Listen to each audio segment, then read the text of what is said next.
Amén. Tomen sus lugares.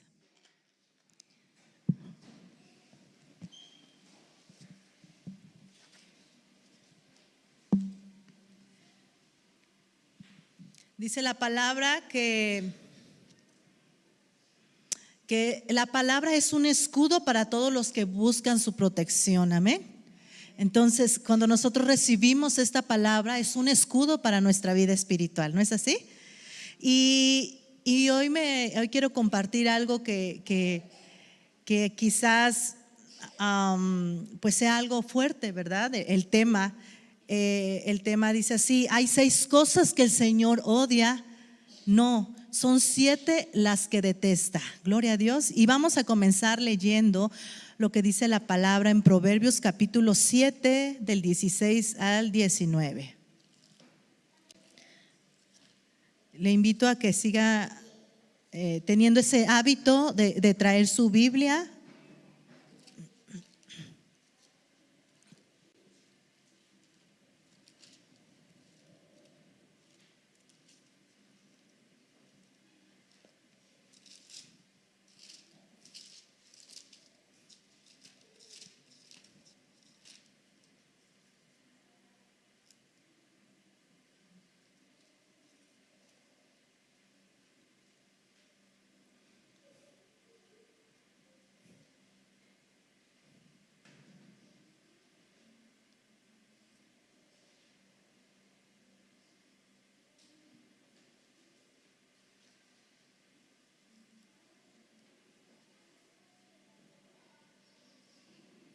Oh, 7. Oh, creo que es 6, ¿verdad? Ay, gracias, amén. 6:16.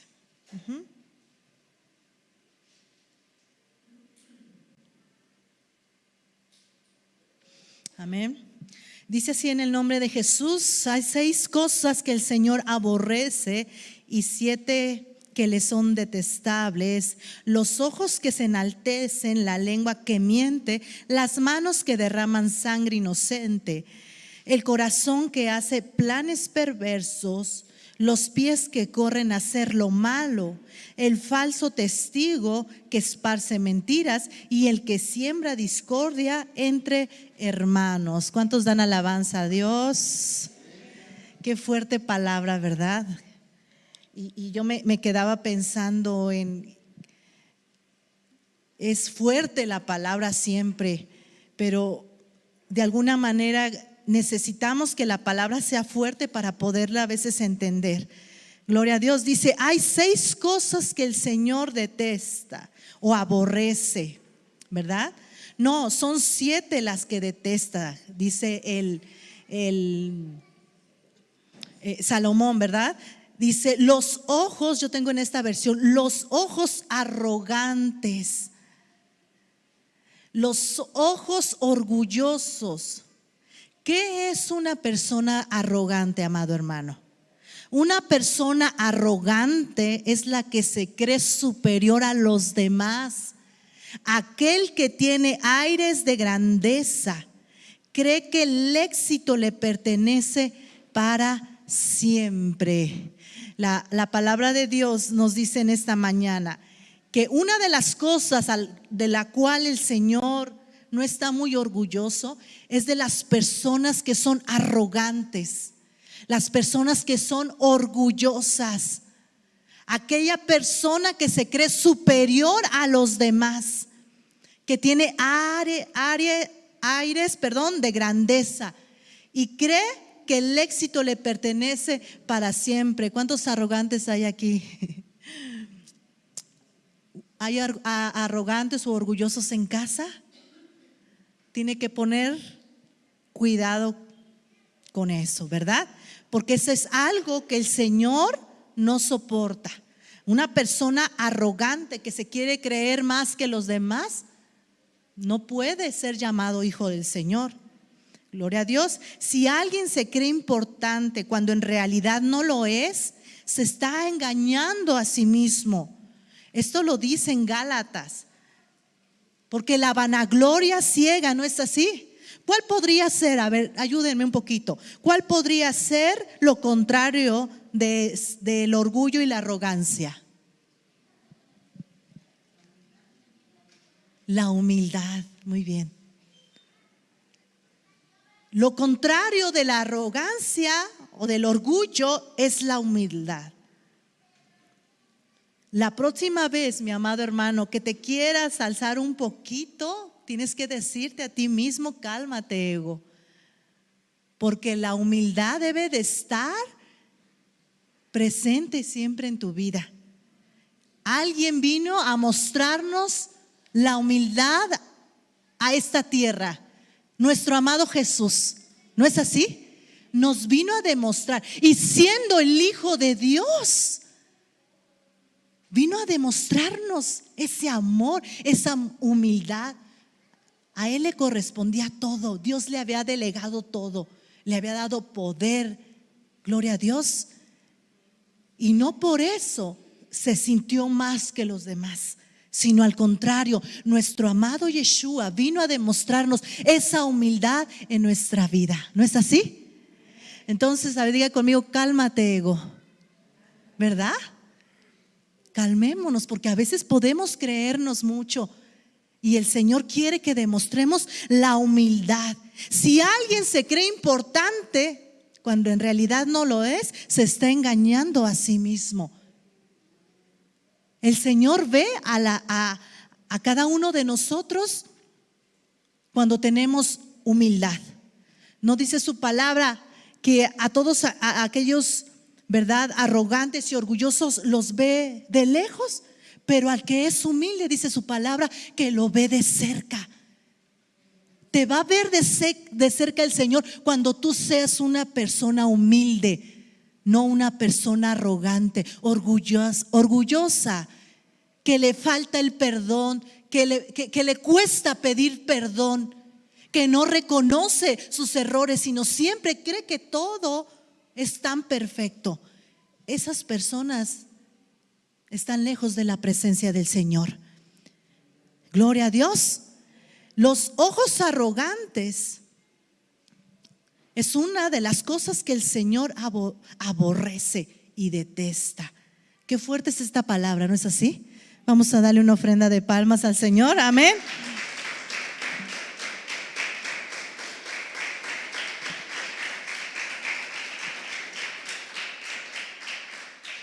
Vayamos a esta historia, Daniel capítulo 5, versículo 12.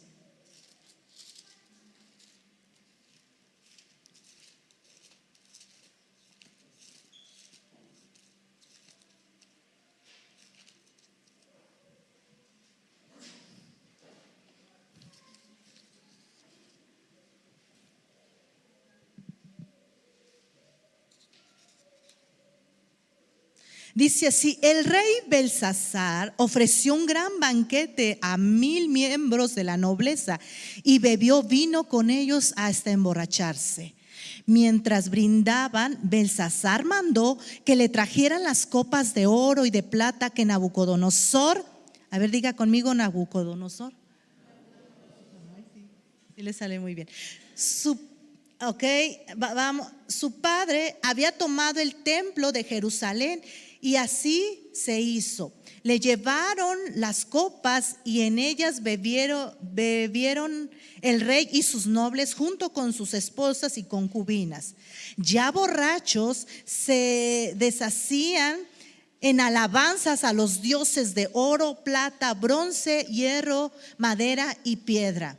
En ese momento, en la sala del palacio, apareció una mano que a la luz de las lámparas escribía con el dedo sobre la parte blanca de la pared. Mientras el rey observaba la mano que escribía, el rostro le palideció del susto, las rodillas comenzaron a temblarle y apenas podía sostenerse. Mandó entonces que vinieran los hechiceros, astrólogos y adivinos, y a todos los sabios babilonios les dijo: al que lea lo que allí está escrito y me diga lo que significa, lo vestiré de púrpura, le pondré una cadena de oro en el cuello y lo nombraré tercer gobernante del reino. 8. Todos los sabios del reino se presentaron, pero no pudieron descifrar lo escrito ni decirle al rey lo que significaba. Esto hizo que el rey Belsasar se asustara y palideciera más todavía. Los nobles, por su parte, se hallaban confundidos. Al oír el alboroto que hacían el rey y sus nobles, la reina misma entró en la sala del banquete y exclamó: que viva su majestad por siempre, y no se alarme ni se ponga pálido. En el reino de su majestad hay un hombre a quien reposa el espíritu de los santos dioses. Cuando vivía el rey Nabucodonosor, padre de su majestad, se halló que ese hombre poseía, ¿qué poseía? Sabiduría, inteligencia y gran percepción, semejantes a las de los dioses. El padre de su majestad llegó a nombrar a ese hombre jefe de los magos, hechiceros, astrólogos y adivinos. Es que ese hombre tiene una mente aguda, amplios conocimientos e inteligencia y capacidad para interpretar sueños y explicar misterios y resolver problemas difíciles. Llame usted a ese hombre y él le dirá lo que significa ese escrito. Se llama Daniel, aunque el padre de su majestad le puso por nombre Belsasar. Amén. Daniel fue llevado a la presencia del rey y este preguntó: así que tú eres Daniel, uno de los exiliados que mi padre trajo a Judá. Me han contado que en ti reposa el espíritu de los dioses y que posees gran agudeza e inteligencia y una sabiduría sorprendente. Los sabios y hechiceros se presentaron ante mí para leer esta escritura y decirme lo que significa, pero no pudieron descifrarla. Según me han dicho, tú puedes dar interpretaciones y resolver problemas difíciles. Si logras descifrar e interpretar lo que allí está escrito, te vestiré de púrpura, te pondré una cadena de oro en el cuello y te nombraré tercer gobernante del reino. Su majestad, dijo Daniel, puede quedarse con esos regalos y dárselos a otro.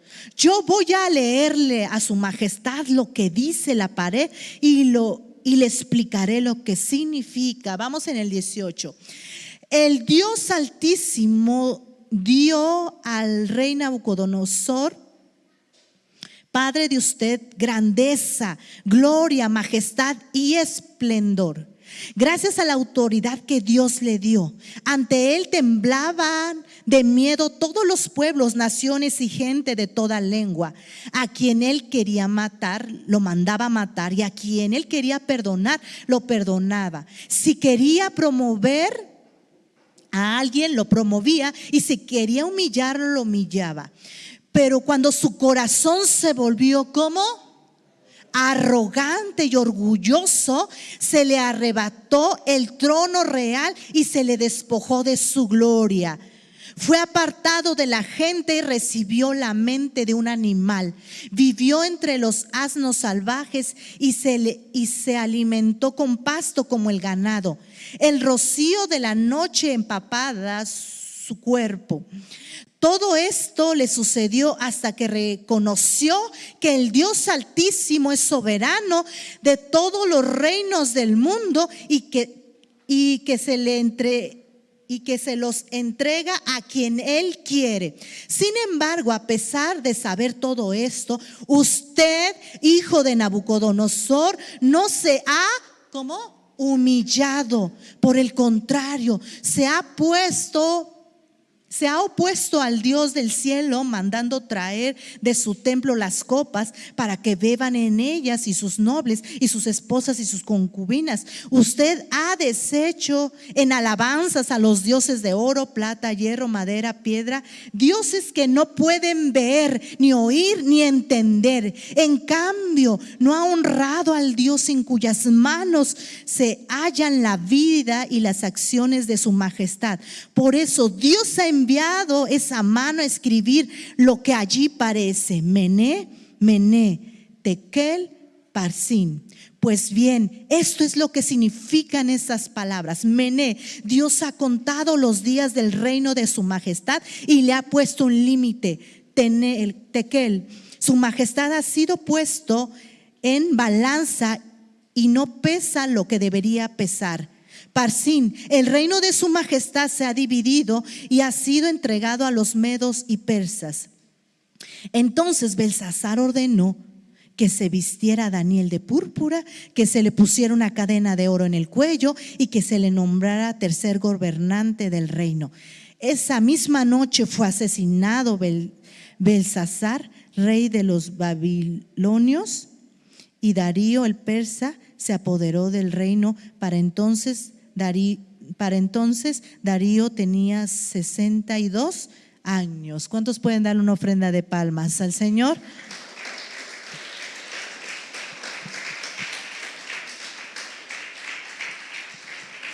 Qué interesante historia, ¿verdad? Y la podemos ver de esta manera: orgullo contra humildad, ¿no es así? A pesar de que Daniel, ¿verdad?, tenía una capacidad extraordinaria, una inteligencia sobrenatural, una sabiduría que Dios le había dado, él no se jactaba de ello. Tenía humildad en el corazón. Sin embargo, este rey, ¿verdad?, la palabra del Señor nos dice que era un rey como arrogante y orgulloso, ¿verdad? Y Daniel, ¿verdad?, viene a interpretar lo que Dios manda. Esta visión que el rey tiene, manda, ¿verdad?, esta visión para que este rey reflexione lo que su padre había pasado. Porque aquí se ve como si el mismo el rey estuviera, ¿verdad?, estuviera repitiendo ese patrón de arrogancia y de orgullo. Cuando Nabucodonosor, ¿verdad?, dice la palabra que cuando el Señor de alguna manera lo hizo recapacitar a través de esta locura, Dios tuvo misericordia de él y el rey reflexionó para que ahora este rey sirviera al único Dios. Sin embargo, ahora, ¿verdad?, llega otro rey, el hijo de Nabucodonosor, y este rey es un rey orgulloso y arrogante. Gloria a Dios. Y ahora Dios, ¿verdad?, en esta visión, en esto que asusta al rey Belsasar, lo asusta e intenta interpretar, ¿verdad? Manda a llamar a los magos, hechiceros, adivinos para que le traduzcan estas palabras, qué significa. Pero alguien, ¿verdad?, alguien al quien Dios le había dado esa sabiduría, a quien lo conocían en el pueblo, ¿verdad?, en aquella tierra, sabían que Daniel tenía algo especial y que él era el único que podría interpretar esto. Sin embargo, sabemos que Daniel, ¿verdad?, nunca dijo con arrogancia: no, yo no voy a ir. Sin embargo, ahí vemos la humildad de Daniel, que a pesar de que iba a recibir, ¿verdad?, cosas materiales, él no se jactaba de ello, sino que había humildad en el corazón, ¿verdad? Y es fuerte lo que Dios habla a través de Daniel, ¿verdad? Es fuerte, porque por la arrogancia, ¿verdad?, la arrogancia del rey, Dios quería que este rey también reconociera que no hay otro Dios. Este rey adoraba a dioses de madera, dioses ajenos, ¿verdad?, dioses que a Dios no le agradaba. Lo que quiere decir es que este rey arrogante tenía esa inclinación por adorar a otros dioses y no al Dios eterno, al Dios poderoso, al Dios que había hecho triunfar, ¿verdad?, que le había dado el reino. Gloria a Dios. Y le dice: pero usted, siendo su hijo, no se humilló. A pesar de todo esto, por el contrario, ¿verdad?, usted hizo y glorificó a dioses de oro, de plata, de hierro, de madera, y no glorificó a Dios, sino que en su arrogancia, ¿verdad? Él hizo lo contrario a lo que él había aprendido de Dios. Amén. Entonces aquí podemos ver, ¿verdad? Cuando Dios habla y de alguna manera el Señor nos enseña que la arrogancia y la altivez no nos va a llevar a nada. Sin embargo, esa arrogancia y esa altivez nos pueden desviar de Dios. Nos pueden hacer ver a Dios indiferente con arrogancia. Estas historias nos ayudan para visualizar nuestra vida espiritual. Quizás no nos demos cuenta, pero a veces podemos llegar a ser indiferentes y arrogantes. La persona que no se humilla delante de Dios es arrogante. La persona que no ore de rodillas puede llegar a una arrogancia. El significado que tiene cuando uno se postra delante del Señor es humillación y es humildad. ¿No es así? Cuando nosotros doblamos rodillas al Señor, estamos humillándonos delante de Él con ese amor y con esa humildad delante de Él. Y hay muchos de aquí que nos cuesta trabajo. ¿Qué queremos decirle a Dios? Si yo vengo y solo me paro aquí, escucho y no hago esta acción de poner de mi parte, ¿no será arrogancia de parte de nosotros? Tú podrás decir, yo no soy arrogante, yo siento que soy humilde, pero hay otras acciones que te pueden llevar a la arrogancia. Arrogancia contra humildad.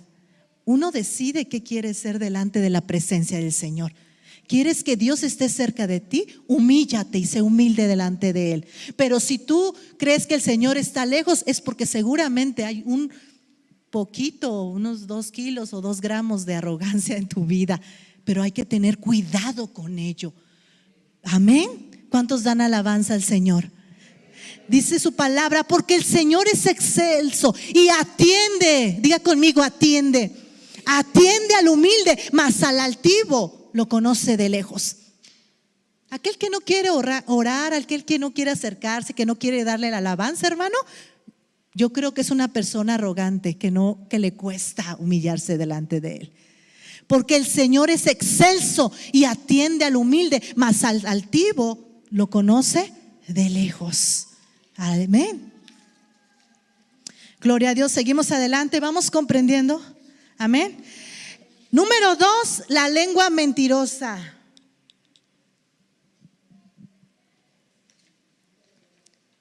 La lengua mentirosa. ¿A cuántos de nosotros se nos sale una mentirilla piadosa?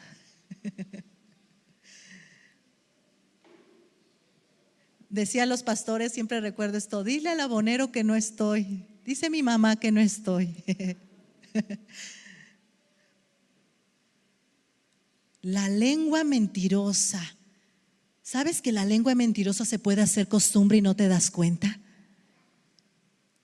Pero hoy estamos aquí para aprender, mi amado hermano. Si hay algo ahí, estamos para aprender, que Dios nos dé de su espíritu para ya no caer en mentira. Y es algo fuerte la mentira, La mentira es algo muy fuerte. Dice su palabra, el Señor aborrece a los de los labios mentirosos, pero se complace en los que actúan con lealtad. Dile al que tienes a un lado, actúa con lealtad. Actúa con lealtad. ¿O le ves la cara de mentirosillo? El Señor aborrece todo eso. Gloria a Dios. Digamos como David: Señor, líbrame de los labios mentirosos y de las lenguas embusteras. Amén. Que el Señor tenga misericordia y nos dé esos labios, ¿verdad?, de sabiduría, y que nos libre de esos labios mentirosos. Dice Salmo 122, el que practica el engaño no morará en mi casa. El que habla mentiras no permanecerá en mi presencia. Wow, esto es muy fuerte. Porque si de nosotros, en nuestras vidas hay engaño, nosotros no podemos estar en su presencia. Y sin su presencia estamos muertos, mi amado hermano. El que practica el engaño es una costumbre ya, porque está practicando. Dice, no morará en mi casa. El que habla mentiras no permanecerá en mi presencia. ¿En cuántos queremos estar en su presencia? Gloria a Dios. Tú debes de reflexionar día a día. Cuando tienes la oportunidad de engañar y de mentir, seguramente tu corazón algo te va a decir, no lo hagas, te va a costar trabajo. Pero si tu corazón, si para tu corazón es fácil engañar, fácil mentir, te engañas a ti mismo, quiero decirte. Te engañas a ti mismo. Dile, Señor, líbrame de los labios mentirosos. Amén. Gloria a Dios. El que practica el engaño no morará en mi casa. El que habla mentiras no permanecerá en mi presencia. Gloria a Dios. Vamos a leer Juan capítulo 9, 42. Lo voy a leer aquí. Dice así: si Dios fuera su Padre, contestó Jesús, ustedes me amarían, les decía, porque yo he venido de Dios y aquí me tienen. No he venido por mi propia cuenta, sino que el que me envió. ¿Por qué no entienden mi modo de hablar? ¿Por qué no pueden aceptar mi palabra? Ustedes son de su padre, el diablo, cuyos deseos quieren cumplir. Desde el principio este ha sido un asesino y no se mantiene en la verdad, porque no hay verdad en él. Cuando miente, expresa su propia naturaleza, porque es un mentiroso. Es el padre de la mentira. Y sin embargo, a mí, que les digo la verdad, no me creen. ¿Quién de ustedes me puede probar que soy culpable del pecado? Si digo la verdad, ¿por qué no me creen? El que es de Dios escucha lo que dice, pero ustedes no escuchan porque no son de Dios. Qué fuertes palabras Jesús le hablaba en aquellos tiempos a aquellas personas, ¿verdad?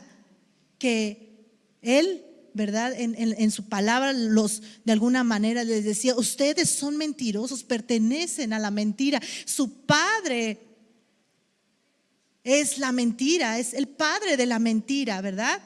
Y no le creían a Jesús, lo tachaban como mentiroso, pero Él lo reprendía de alguna manera. Entonces aquí nos hace reflexionar que desde el principio ya hay un asesino, hay un mentiroso. Gloria a Dios, que de alguna manera anda entre la tierra, ¿verdad?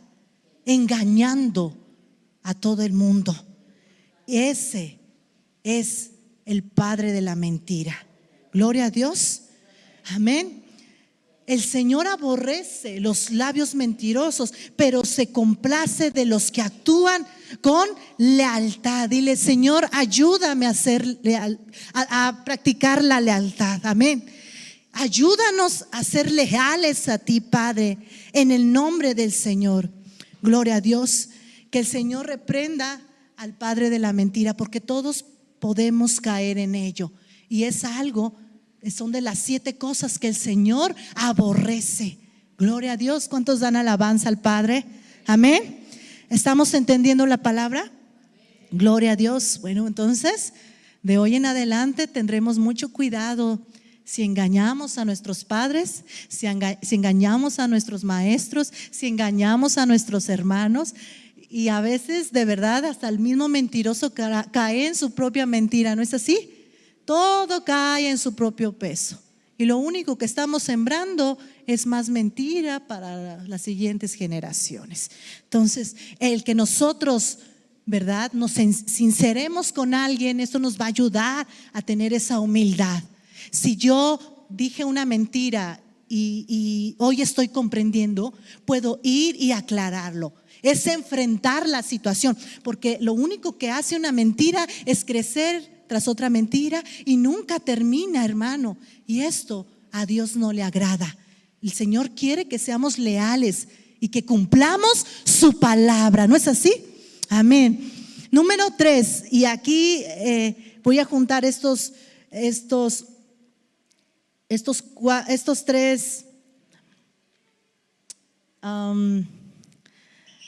tres cosas que el Señor aborrece: las manos que matan al inocente, el corazón que trama el mal y los pies que corren a hacer lo malo, el testigo falso que respira mentiras. Gloria a Dios.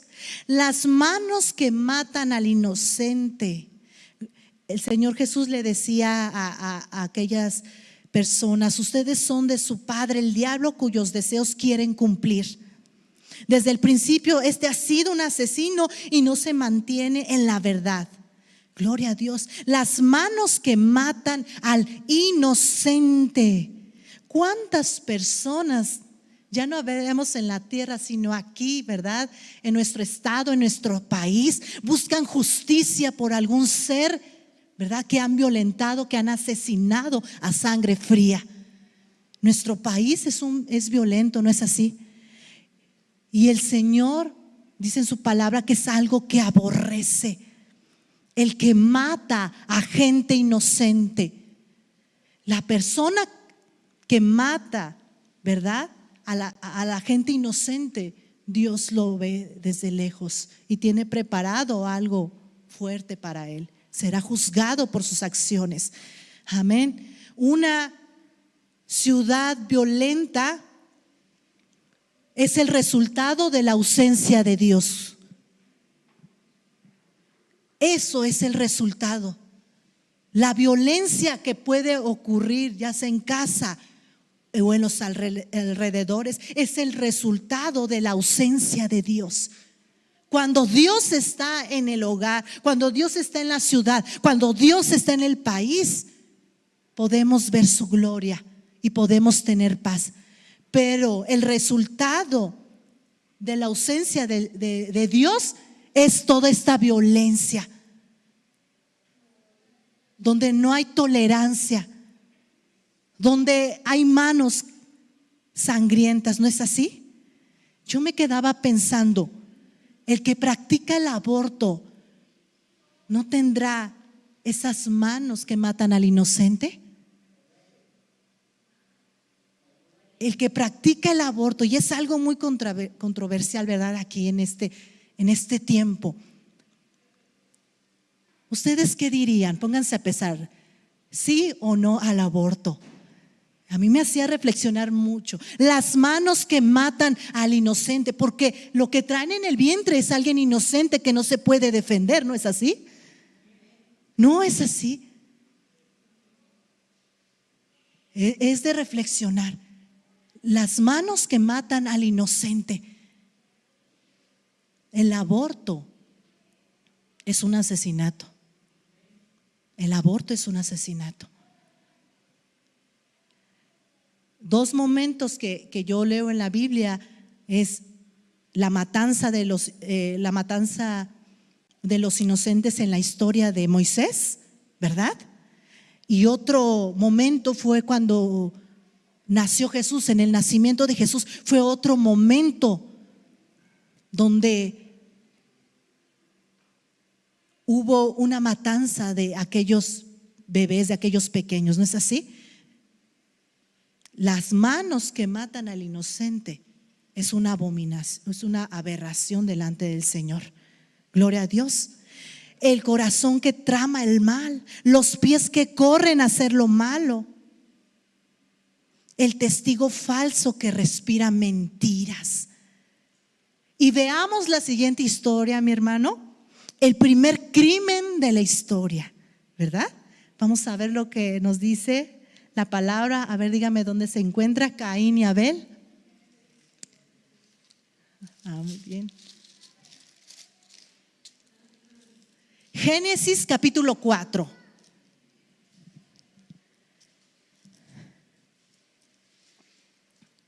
Ahora bien, Adán se acercó con su esposa Eva y ella quedó embarazada. Cuando dio a luz a Caín, dijo: con la ayuda del Señor he tenido un varón. Tiempo después dio a luz al hermano de Caín y le puso por nombre Abel. Cuando crecieron, Abel se hizo pastor de ovejas, mientras que Caín se dedicó a cultivar la tierra. Al llegar el tiempo de la cosecha, Caín presentó algunos de sus cultivos como ofrenda para el Señor. Abel también presentó una ofrenda, las mejores partes de algunos de los corderos que eran primeras crías de su rebaño. El Señor aceptó a Abel y a su ofrenda, pero no aceptó a Caín ni a su ofrenda. Esto hizo que Caín se enojara mucho y se veía decaído. En el 6, ¿por qué estás enojado?, preguntó el Señor a Caín. ¿Por qué te ves tan decaído? Serás aceptado si haces ¿lo qué? Lo correcto. Pero si te niegas a hacer lo correcto, entonces ten cuidado. El pecado está a la puerta, al acecho y ansioso por controlarte, pero tú debes dominarlo y ser su amo. Cierto día Caín dijo a su hermano: salgamos al campo. Mientras estaban en el campo, Caín atacó a su hermano Abel y lo mató. Luego el Señor le preguntó a Caín: ¿dónde está tu hermano? ¿Dónde está Abel? Y él que contestó: no lo sé. Contestó Caín: ¿acaso yo soy el guardián de mi hermano? Pero el Señor le dijo: ¿qué has hecho? Escucha, la sangre de tu hermano clama a mí desde la tierra.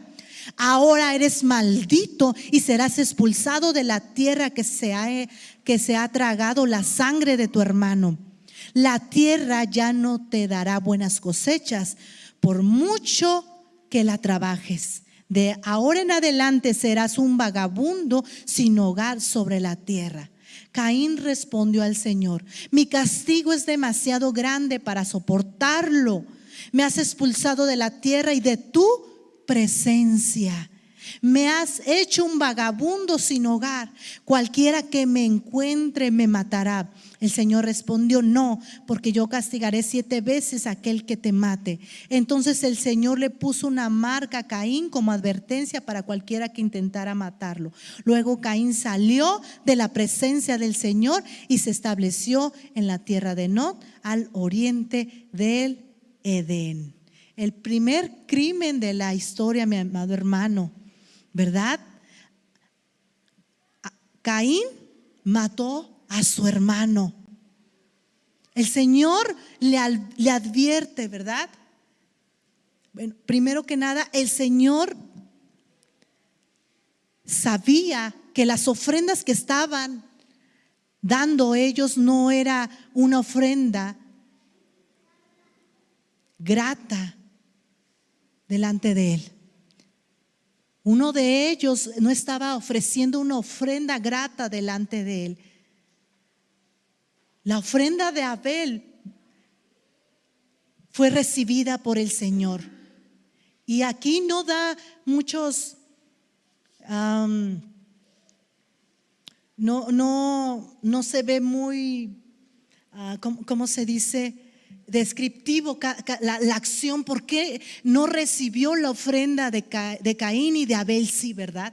No da muchos detalles de ello, pero el Señor, ¿verdad?, de alguna manera dice: yo acepto la ofrenda de Abel, mas la de Caín no. Y el Señor le hace la pregunta a Caín: ¿por qué estás enojado? ¿Por qué te ves tan decaído? serás aceptado si haces lo correcto. ¿Por qué Dios le dice esto a Caín? Serás aceptado si haces lo correcto. Seguramente en la mente de Caín ya habían maquinaciones perversas, cosas que no le agradaban a Dios. Dios sabe los pensamientos y las intenciones del corazón, ¿no es así?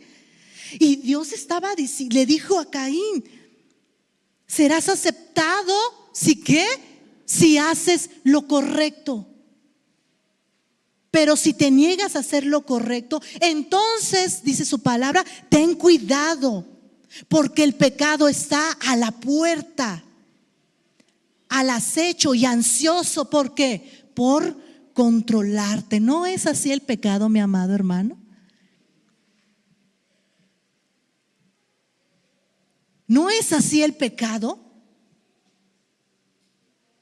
Seremos aceptados si hacemos lo correcto, pero tengamos cuidado, porque a la puerta, mi amado hermano, si tú abres una puerta, es difícil. Una puerta del mal es difícil de cerrar. El pecado está a la puerta, al acecho y ansioso por controlarte, pero tú debes dominarlo y ser su amo. Tenía el poder Caín de controlar esos pensamientos, esas maquinaciones. Dios le había dado la autoridad. Pero ¿qué sucedió? ¿Qué le dijo a Abel? Caín, ¿qué le dijo a Abel? Ven, hermano, salgamos, vamos al campo. Con su mente perversa, ¿verdad? Vamos al campo. Imagínense el momento cuando llegan esos pensamientos del demonio, ¿verdad? Caín atacó a su hermano y ¿qué sucedió? Lo mató. Luego el Señor dice que le pregunta a Caín: ¿dónde está tu hermano? ¿Dónde está Abel? No lo sé. Contesta Caín: no lo sé. La mentira, ¿verdad? Salió la mentira. ¿Acaso soy yo el guardián de mi hermano? A lo mejor con esa arrogancia, ¿verdad? Se escucha perverso, arrogante. Y el Señor le dijo: ¿qué has hecho? Escucha, la sangre de tu hermano clama a mí desde la tierra. Ahora eres maldito y serás expulsado. Caín dijo: mi castigo es demasiado grande para soportarlo. Salmo 122: el que practica el engaño no morará en mi casa. El que habla mentiras no permanecerá en mi presencia. Caín fue expulsado delante de la presencia del Señor. Caín fue expulsado de la presencia del Señor. Gloria a Dios. En la mentira, el orgullo, ¿verdad? ¿Qué otro? Después de la mentira, ¿qué hablamos? Primero es la arrogancia, ¿verdad? Y después, mentira. Después, las manos que matan al inocente. El corazón que trama el mal. Los pies que corren a hacer lo malo. Y el sexto, el testigo falso que respira mentiras. Qué fuerte palabra, ¿no es así? ¿Cuántos estamos aprendiendo de esto? Gloria a Dios. Y por último, amén,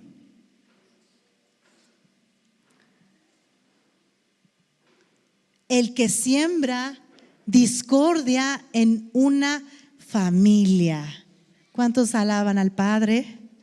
El que siembra discordia en una familia. Eso es lo que dice la palabra, el último, el séptimo. Y el que siembra discordia en una familia. ¿Hay por ahí en su familia un buscapleitos? ¿O cuántos de ustedes son buscapleitos en la familia y causan discordia entre la familia? ¿O cuántos son consoladores o que unen a su familia y tratan de que la familia sea fuerte?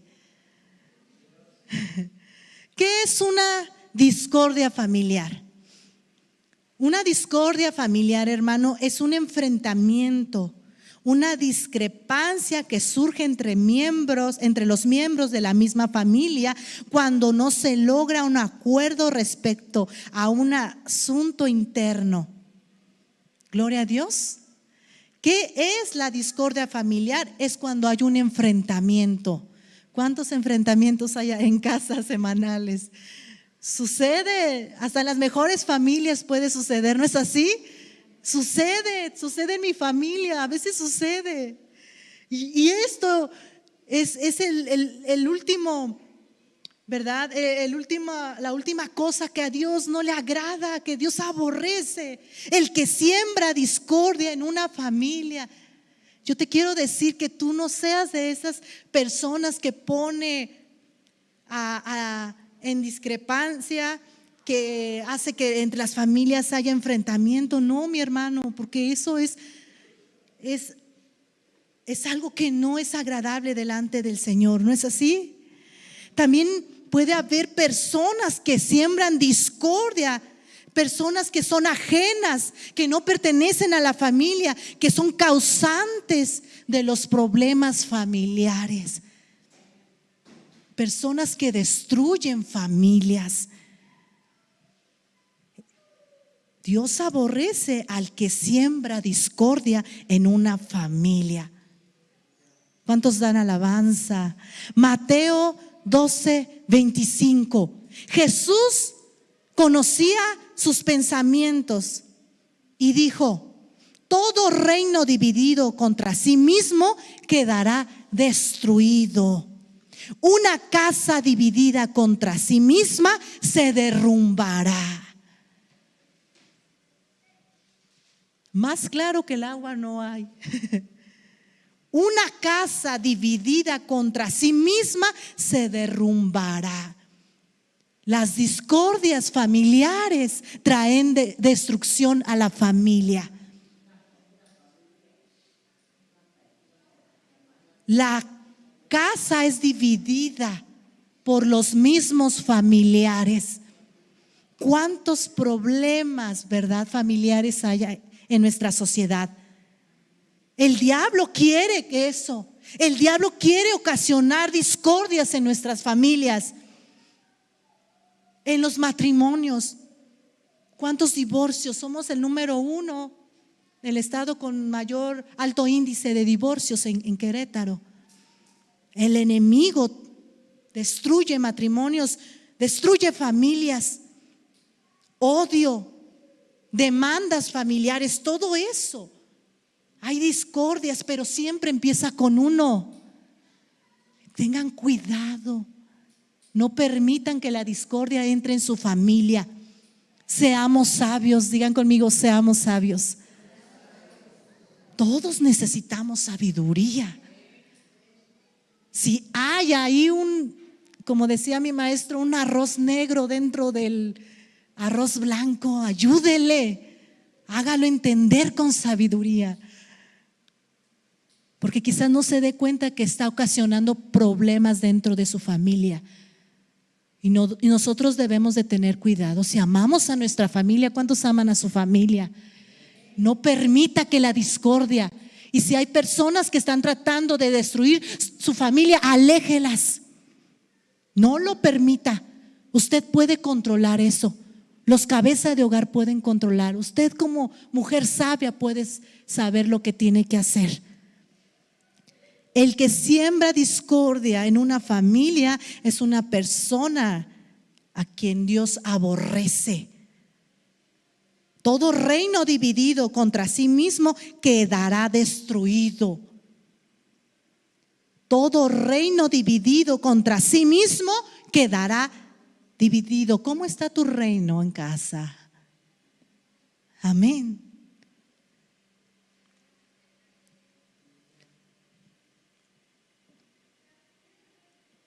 Los sabios allá afuera, ¿verdad? Dicen que no importa que haya un divorcio sano, no va a dañar a los hijos, al infante. Qué complicado es eso, decir eso. La verdad es que de alguna manera daña a los hijos. Es lo que el diablo siempre ha querido: engañar, destruir, hasta ver el reino dividido y quedar destruido.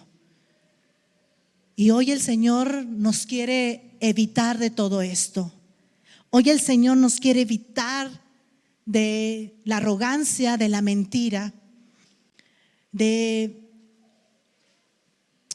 todas aquellas personas, ¿verdad? También habla sobre de los que matan al inocente. Tú también puedes matar con tus palabras, ¿no te has puesto a pensar? Tu corazón puede llenarse de mal, el corazón que trama el mal, los pies que corren a hacer lo malo, todo aquel que respira mentiras. Y por último, el que siembra discordia en una familia. Dios no quiere eso para ti, Dios no quiere eso para nosotros. Dios quiere que seamos sus verdaderos hijos. Amén. Te voy a invitar a que en esta mañana nos pongamos de pie y reflexionemos en esta palabra. Y si hay algo en tu vida que hoy quieras entregársela al Padre, el Señor está aquí. Tú hables de ello con Él en confianza, como cuando un hijo habla con el Padre. Así díselo. Y deja que la presencia de Dios llene tu vida y tu corazón. Porque el que practica el mal, dice la palabra, que no permanecerá en la presencia del Señor.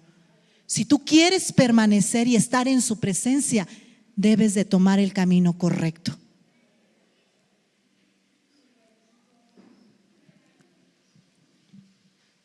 Yo sé que tú has escuchado esta palabra. Yo sé que de alguna manera esta palabra habla a tu vida, habla a nuestra vida, me habla a mí. Levanta tus manos y dile: Señor, dame de tu presencia y de tu sabiduría para poder evitar y no caer en cosas engañosas, en cosas que no te agradan a ti, mi Dios. Ayúdame a respetar y amar lo que me has dado. Ayúdame a cuidar lo que me has entregado en mis manos. Ayúdame a ser ejemplo a los demás. Ayúdame, Señor, a serte fiel y leal delante de ti, Señor. Yo quiero estar en tu presencia. Yo quiero que tu presencia esté en mi vida y que tú me mires de cerca y no me mires de lejos, Padre amado. Ayúdanos a estar cada día delante de ti, Señor, en tu presencia. Quita todo lo que estorba de mi corazón, todo aquello, Señor, que ocasiona que yo caiga en pecado, mi Padre. Limpia nuestro corazón. Ayúdanos a perdonar, Señor. Ayúdanos, Señor, a limpiar este corazón, Señor. Si hay algo que no es agradable, límpianos, Señor. Ayúdanos a hacer luz.